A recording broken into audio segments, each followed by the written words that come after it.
అందమై ఈ గాలిలో గంధమై నా తోటలో చైత్రమై ఈ బాటనే నడచిరా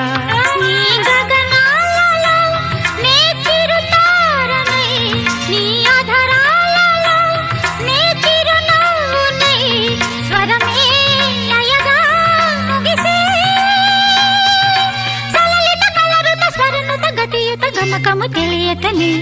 కీరవాణి చిలకల కలకల పాడలేదు వలపులే తెలుపగా ఇలా రాలిన పువ్వులు వెదజల్లిన తావుల అలికిడి ఎరుగని పిలుపుల అలిగిన మంజుల వాణి కీరవాణి చిలకల